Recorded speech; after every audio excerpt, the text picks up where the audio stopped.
वो आप हिंदी में? क्या बात है। अच्छा जी। तो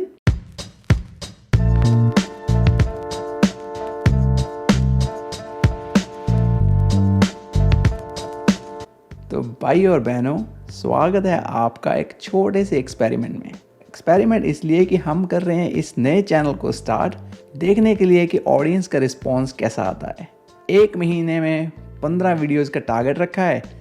अगर तो चल गई तो ठीक है, नहीं चली तो चैनल बंद। आप में से कई लोग पूछोगे, भाई पहले क्यों नहीं किया, फिर अब क्यों कर रहे हो इतनी देर बाद? तो भाई साहब, टाइम भी होना चाहिए ना थोड़ा ज़िंदगी में। बिजनेस भी करना है, काम भी करना है, फैमिली भी देखनी है। बच्चे की जान लोगे क्या? और दूसरी बात ये कि हमारी हिंदी थोड़ी ओके सी है, कोई ज़्यादा इतनी अच्छी नहीं है हिंदी। पंजाबी टच काफ़ी है और इस चक्कर में आपको लगेगा कि ये हिंदी बोल रहा है कि पंजाबी बोल रहा है, समझ नहीं आ रहा बीच में। काम से 1 महीने की छुट्टियाँ हैं, तो मैंने कहा एक एक्सपेरिमेंट करके देख लेते हैं कि अगर चला तो तीर, नहीं तो तुक्का।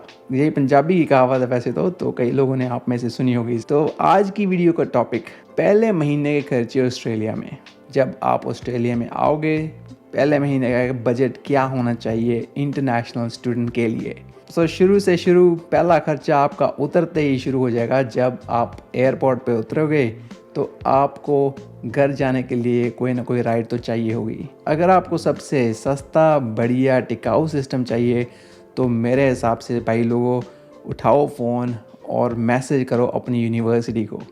उनसे पूछो कि भाई साहब आपके पास कोई फ्री ट्रांसपोर्ट सर्विस है कि नहीं। बहुत सारी यूनिवर्सिटीज़ ऐसे अपने जो स्टूडेंट्स आते हैं इधर, उनको फ्री पिकअप सर्विस दे देती है।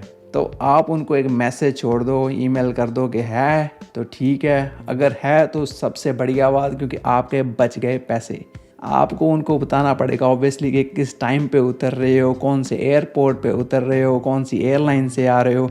ये सारी डिटेल्स आपको देनी पड़ेगी, लेकिन पैसे बच रहे हैं आपके, तो इतनी डिटेल पर ये कंफर्म कर लेना कि फ्री पिकअप है कि नहीं है। अगर नहीं है फ्री पिकअप तो आपको फिर कोई और अरेंजमेंट करना पड़ेगा।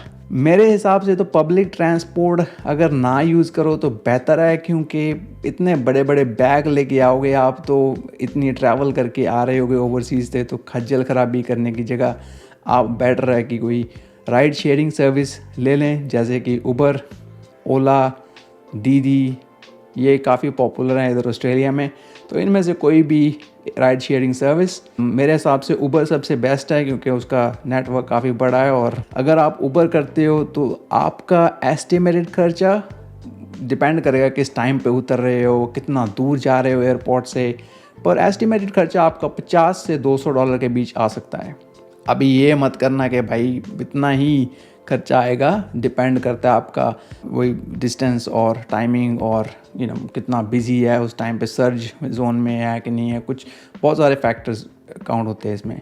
अगर आपका सबसे बेटर सोल्यूशन तो वैसे यूनिवर्सिटी वाला ही है आपका, लेकिन अगर नहीं है तो उबर सबसे सेकंड बेस्ट ऑप्शन है आपके लिए। जो दूसरा खर्चा आएगा आपका वो है अकोमोडेशन का।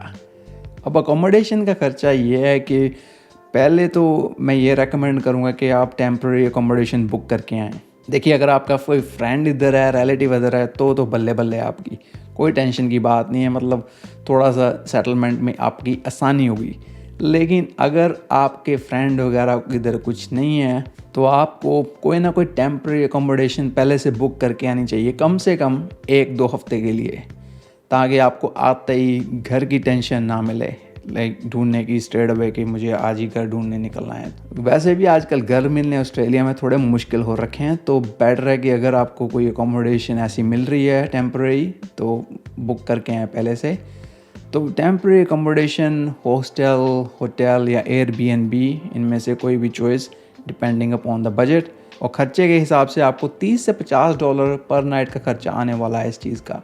अगर आप टेम्प्रेरी अकोमोडेशन में रहते हो, इनमें से किसी हॉस्टल में या किसी होटल में या एयरबीएनबी में।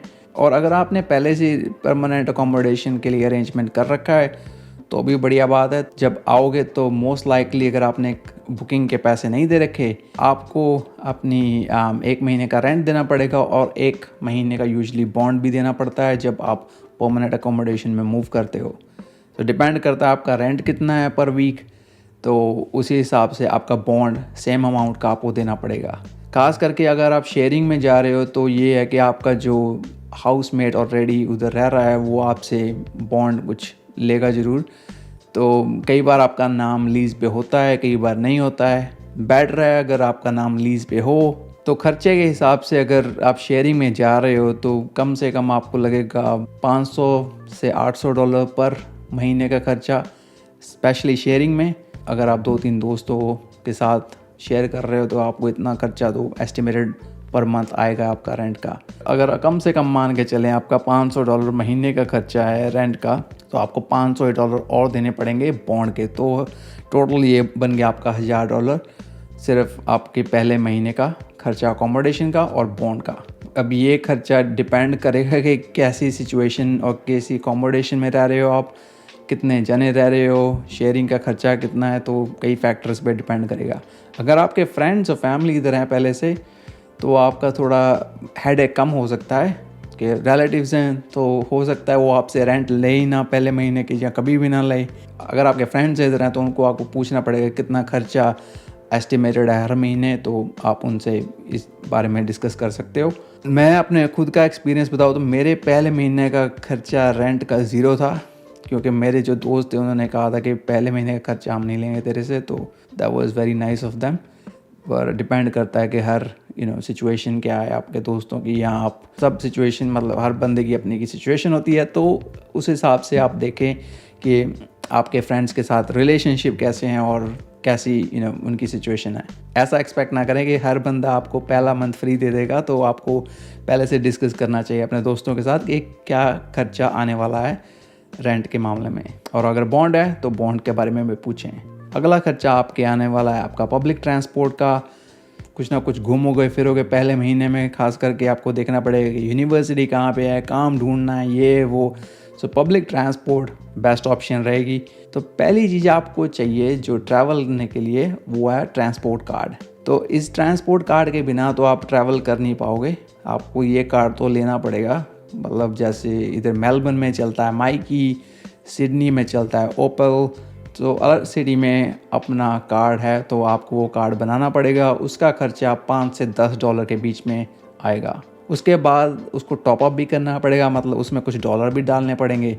तो एस्टिमेटेड आप मान के चलें कि $100 से $150 का खर्चा हर महीने ट्रांसपोर्ट का आपका आने वाला है। अगेन ये मंथली पास आप बना सकते हो, कई सिटीज़ में मंथली पास बनता है, कईयों में आपको डिफरेंट सिस्टम है। तो आपको ये देखना पड़ेगा कि किस सिटी में आप आ रहे हो उस हिसाब से, लेकिन एस्टिमेटेड आप मान के चलें कि $100 से $150 महीने का खर्चा आने वाला है। नेक्स्ट चीज़ आ गई आपका मोबाइल सिम। अब मोबाइल सिम का ऐसा है कि आते ही ना बच्चे सब भागते हैं कि नए से नया फ़ोन भाई साहब हमने लेना है, मतलब धड़ल्ला मचा देना आता ही। फ़ोन में आपके पास 2 ऑप्शन रहेंगी, एक प्रीपेड सिम ले सकते हैं आप और एक पोस्ट पेड सिम ले सकते हैं। अब प्रीपेड का मतलब आपको पता ही है सभी को कि प्रीपेड पैसे दोगे आपको सिम मिलेगा, उसमें डॉलर वैल्यू मिलेगी, वो आप यूज़ करें। तो वो तो बड़े सस्ते $10 $15 महीने से शुरू हो जाता है।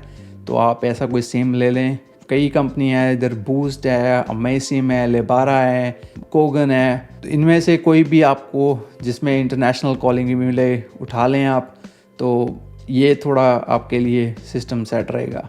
इसका खर्चा $10 से $30 के बीच में एस्टिमेटेड है प्रीपेड का, अगर आप प्रीपेड सिम लेते हो। और अगर आपके पास ऑलरेडी एक फ़ोन है तो बेटर है कि आप प्रीपेड सिम यूज़ करें। पोस्ट पेड का ये है कि आपको प्लान पे चले जाओगे आप 12, 24 या 36 महीने के कॉन्ट्रैक्ट पे, हर महीने आपको कॉन्ट्रैक्ट फ़ीस देनी पड़ेगी।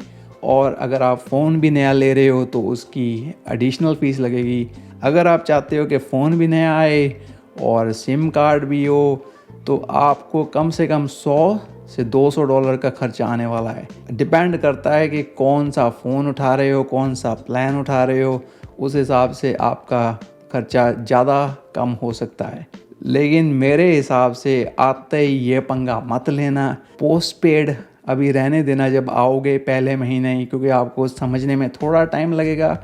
प्रीपेड उठाओ, टेंशन नहीं है, 1 महीने बाद कुछ पसंद नहीं आया चेंज कर दो, अगला महीना नया प्रीपेड सिम उठा लो। एक इंटरेस्टिंग बात बताऊं आपको, मैंने कभी आज तक ऑस्ट्रेलिया में पोस्ट पेड कॉन्ट्रैक्ट कभी नहीं लिया।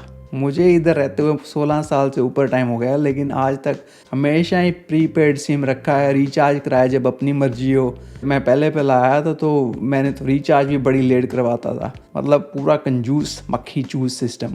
मेरे दोस्त भी मेरे को उस टाइम कहते होते थे कि भाई साहब फ़ोन रिचार्ज करा लो, कम से कम फ़ोन ही कर लिया करो कभी। आपकी सिचुएशन पे डिपेंड करता है। वैसे as a recommendation, prepaid SIM पहले महीने में उठाओ, अगले महीने में अगर आपको सिस्टम समझ आए या 2 महीने बाद 3 महीने बाद, कंपनियां किधर नहीं जा रही, फ़ोन किधर नहीं जा रहे, सब इधर ही हैं, आपको सब इधर ही मिल जाएंगे। अगला खर्चा आपका आने वाला है फूड का। तो फूड में आपकी ऑप्शंस रहेंगी दो, एक तो खुद बनाओ घर पे कुक करो या फिर बाहर से खाओ।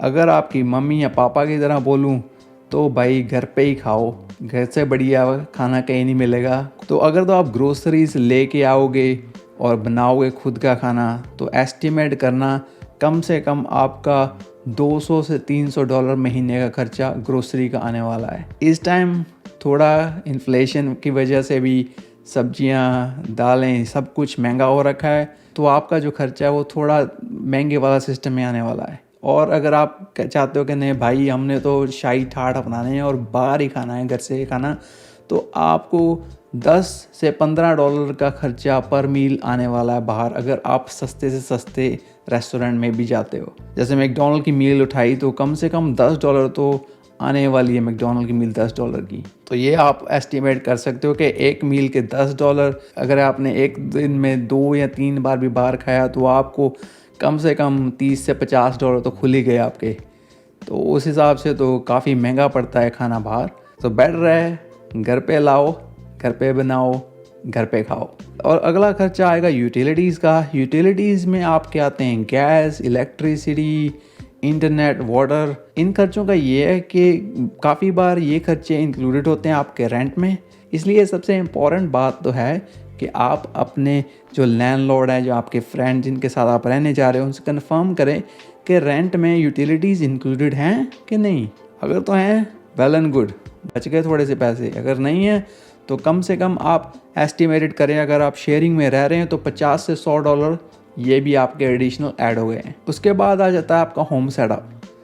अब होम सेटअप में आपका मोस्टली आएगा फर्नीचर, जैसा कि आपका हो गया एक बेड हो गया, एक मैट्रेस हो गया। अब आप पढ़ोगे भी तो आपको एक चेयर भी चाहिए, एक स्टडी टेबल भी चाहिए। ये आपका मिनिमम से खर्चा हो गया। और अगर आप किल्ट या रजाई लेके नहीं आ रहे हो तो वो भी आपका ऐड अप हो जाएगा। और इन फर्नीचर में आपके पास ऑप्शन होती है कि आप या तो नया ले लें या फिर पुराना उठा लें।